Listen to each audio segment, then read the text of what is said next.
Hey guys, welcome back to the channel.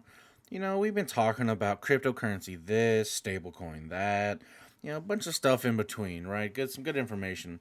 But I had someone ask me the other day, what's actually recorded on the blockchain, right?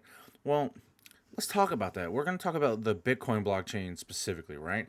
Because, you know, the Bitcoin blockchain is essentially this ginormous shared encrypted list of all addresses that hold Bitcoin balances. Now, because this list is shared, it's going to be referred to as a digital distributed ledger technology, right? A DLT. Now, with every new block, right, that's going to represent the latest update to account balances. And a block, it simply refers to a set of Bitcoin transactions that are related because they took place within the same time period. Now, new blocks are created after further mining takes place or a transaction occurs where Bitcoin is exchanged. So these blocks are stacked on top of each other in such a way that one block depends on the previous. So, in this manner, a chain of blocks is created. Now, this is where the term blockchain is going to come from. When a transaction is submitted to the Bitcoin network, the information is passed on through all Bitcoin nodes, right? Which is all computers connected to other computers in the blockchain, right?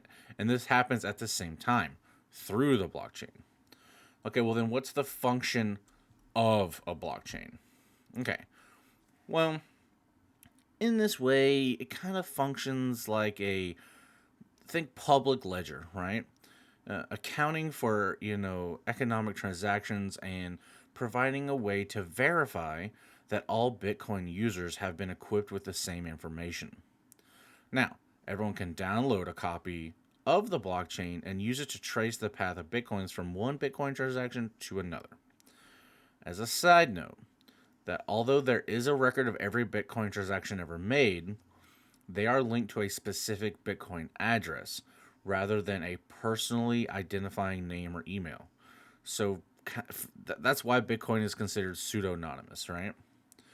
Now, the goal of a blockchain is to allow digital information to be recorded and distributed to every participant, but never edited, right? So this permanence is called immutability, which is a crucial feature of the blockchain data architecture. While a blockchain can be used to store any number of data points, right? Votes in an election, inventory, identifications, deeds to homes, a bunch of different things, right? Bitcoin merely uses blockchain as a means to transparently record a ledger of payments. Okay, so in a blockchain, each node has a full record of the data that has been stored on the blockchain since its inception. So for Bitcoin, this data is going to include the entire history of all Bitcoin transactions. If one node has an error in its data, it can use the thousands of other nodes as a reference point to correct itself. Okay, now we kind of get an understanding what the blockchain is for and all that stuff, but what about each block? What information is contained in each block, right? Well, the blockchains consist of a series of individual blocks, and they're going to be arranged in chronological order based on the order of transactions, right? So there's going to be two parts to the information contained in a block. So let's start with this one. The first one is going to be the header elements. Okay, basically, this is information about the location and other data related to the transactions contained within that block. Let's just use an example. So, a hash within the header points to the previous block. There are no hashes for Genesis blocks because these blocks have no predecessor. So then there's a Merkle tree, right, which is a data structure used in computer science to record transactions, right? And it's used to display the sequence of transactions contained within the block. And then another hash within the block contains timestamp information.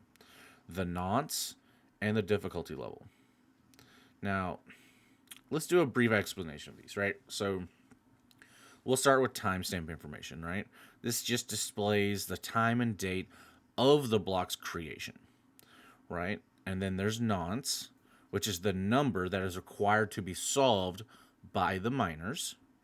And then there's the difficulty level, right? Which just denotes the difficulty of the problem being solved. Now, that's the first part. So, what about the second part? Well, the second part is the identifier information. So, again, this is a cryptographic hash function, right? And it's going to be generated by hashing the header elements twice in a row. And this is what's going to lead me into one of the last things that we want to talk about, right? Blockchains being, anonymous, right? Which is good for some people because that's what they want. Other people don't think it's so good. But it's one of the alleged benefits, right? Of course, it could also be a risk, right? It just depends on your outlook of Bitcoin and its, with its unique anonymity, right? So those transacting in Bitcoins, they're supposed to be tied to a specific Bitcoin address rather than a personally identifying name or email. Yet, anonymity is somewhat compromised because of the blockchain information ledger. So, since every transaction is publicly logged, right, one single breach of ownership identity could lead to the revelation of many other owners by simply following back the transactions, right? So, the blockchain, it's still more anonymous than a bank statement, but it's not like it's so secret that no one's ever going to find out, right? It's not an impenetrable wall of secrecy or anything like that, right? Some people might want you to believe that there's no way anyone's going to find out, but realistically, if they want to find out, they're going to find out, right? It's a pain, right? It's hard, right? So what would be our key takeaways from all this? What does all this mean? Well, so the Bitcoin blockchain, it's just this giant shared encrypted list of all the addresses that hold Bitcoin balances. Now, blockchains consist of a series of individual blocks, and these are arranged in chronological order based on the order of transactions, right? First come, first serve. The first one, then the second one, then the third one, right? And while a blockchain can be used to store any number of data points, like we talked about, votes for an election, inventory, identification, so on and so forth, right? Bitcoin merely uses blockchain as a means to transparently record a ledger of payments, right? So hopefully you guys got some good understanding, maybe make you feel a little more comfortable with what's happening, or maybe open your eyes you didn't understand quite well enough. I really hope I did a good job explaining that to you guys. If you liked the video, I'd appreciate it if you give it a thumbs up, maybe subscribe to the channel. But until I see you guys in the next video, y'all be safe.